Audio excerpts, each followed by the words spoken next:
All right, let's jump right in. Today, we're getting into a really powerful story from Nigeria that's all about how speaking up can literally change the world, even if it's just one tradition at a time. It's a story about a drum that does more than just make music. It tells the truth. And this leads us to the big question that sits at the heart of this whole thing. Can a tradition that actually hurts people still be called good? It seems like a simple question, but the answer is anything but. Just keep that in the back of your mind as we go through this. Our story kicks off in a Nigerian village, and this right here, this is the star of our show, the talking drum. It's way more than just an instrument. In this story, it becomes a messenger, a voice for the people who need it most. So let's get into the story of A Drum That Tells Truth and meet the two young heroes who are at the very center of this challenge to the old ways. Meet Zara and Ahmed. Now, they're just two young people in their village, but they've got something special.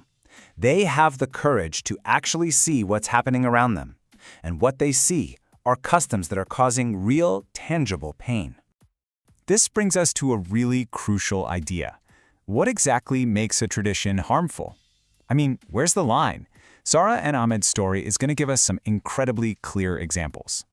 So it all starts close to home, with their friend, Halima. This wedding veil you see here, it's not a symbol of joy for her. It represents her childhood being cut short. She's being pushed into an early marriage, a tradition that would force her to leave school, her friends, everything, behind. And it's not just Halima. They look around and see other children who should be in a classroom with books and pencils, but instead they're out on farms doing hard labor. Their future is being shaped by shovels, not by learning.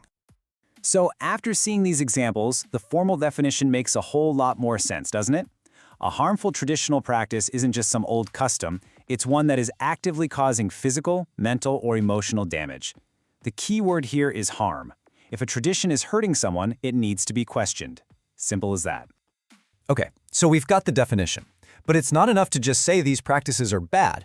We need to really understand the specific dangers, the real-world consequences they have. Let's break that down. And this table just lays out the damage so clearly. I mean, for early marriage, like in Halima's case, it's not just about missing school. It's about forcing a child into adulthood, and it can lead to really serious health risks. Then, with child labor, it literally stunts a kid's growth, puts them in danger of injury, and just slams the door shut on their education. These are not abstract concepts. These are life-altering consequences. So, faced with these pretty devastating realities, what did Zara and Ahmed do? This is where our story hits its turning point. This is the moment the drum found its voice. They didn't stay silent. That is the crucial part. Instead of just accepting what was happening, they took action. And get this, they used the talking drum, a huge symbol of their own culture, to challenge a harmful part of it. They literally used tradition to reform tradition. It's brilliant. And their courage paid off almost immediately. No, it wasn't a perfect overnight fix, but it was a start. Some people in the village actually listened. And for Halima, it changed everything. Her wedding was postponed, and she got to go back to school. That's a huge win. And here's why this matters so much.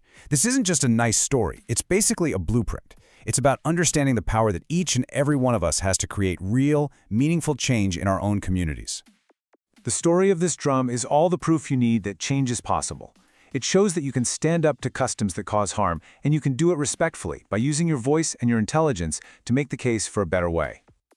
So how can we do this in our own lives? Well, this story points to 3 key life skills. You could even call them our superpowers for change. First, there's courage. Just having the bravery to say, you know what, this isn't right. Then there's critical thinking, the ability to step back and analyze a tradition and ask, is this actually helping or hurting people? And finally, advocacy, just using your voice to stand up for those who can't. And this right here just illustrates the stakes perfectly. On one side, you see the path of early marriage, a future of lost potential. But on the other, you see the alternative that Zara and Ahmed were fighting for, a future where a girl like Halima can dream of becoming a nurse, of fulfilling her own potential. The choice is really that stark. And so we're going to end by turning the question back to you. Because it's not just about stopping harmful traditions. It's about replacing them with something better. So what positive tradition or value can you suggest? For instance, maybe instead of early marriage, a community creates a new tradition of celebrating every child's educational achievements. It's a powerful question to really think about.